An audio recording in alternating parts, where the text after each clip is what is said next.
Doctor, you hit on the third leading cause of death in the United States, and I'm sure most of us could figure it's either heart-related or cancer or diabetes, things like that.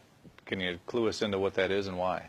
Yeah, okay, and thank you for asking that, because this is the 10,000-pound gorilla in the room that nobody's talking about. The third leading cause of death, as published in the Journal of the American Medical Association, is MD-directed treatments. This means you go to a medical doctor, an MD. He gives you a treatment and you die from it. According to the United States Department of Health and Human Services, 15,000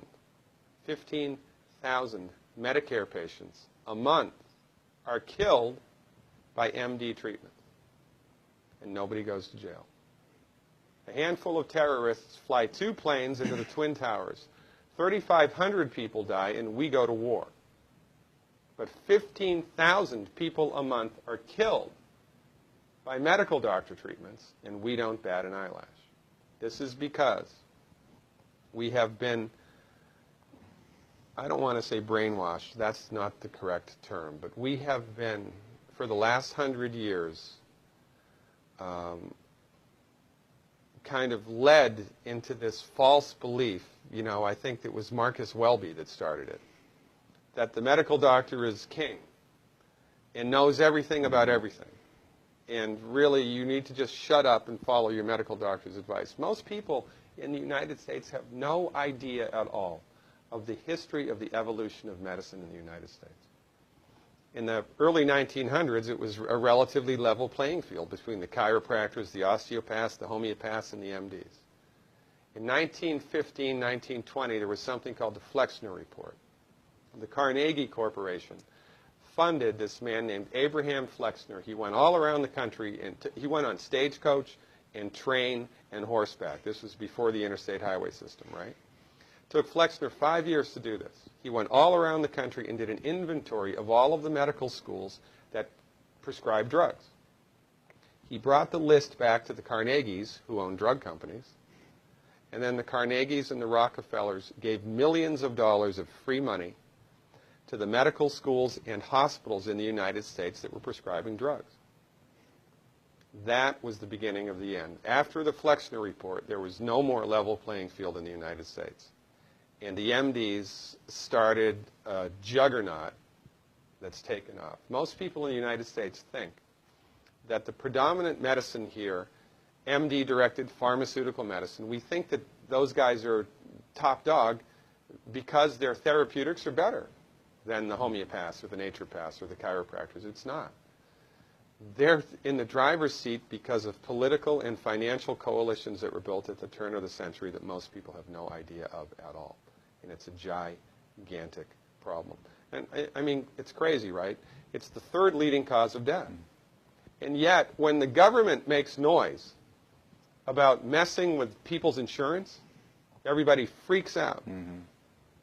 And that's a whole other thing to talk about, isn't it? Because what is medical insurance? When you buy medical insurance, what are you doing? You're betting that you're going to get so sick you will not be able to afford it. Mm-hmm. Right? Yeah. Right. And then, so you pay good money every month to gain access to a system of medicine that's the third leading cause of death in the United States. We need our heads examined, quite frankly.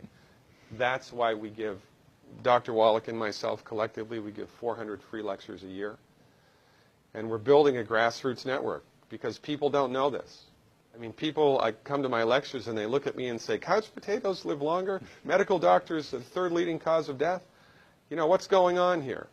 We're like the people, you know, in Galileo's time saying, hey, everybody, you know, it's the sun that's at the center of the solar system, not the Earth.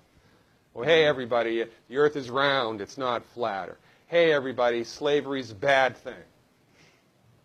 Right? This is we have a social agenda here.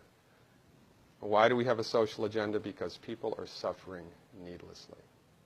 You wouldn't believe, as God is my witness, you would not believe the things that I've seen people recover from in holistic medicine.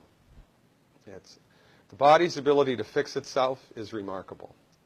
And most of the time, all that the body needs to do that is the raw materials that it needs to do that. And we need to stop eating food that's hurting the body. You know, if you put diesel fuel in an unleaded engine, even if it's a brand new Ferrari, it's going to run like crap if it runs at all.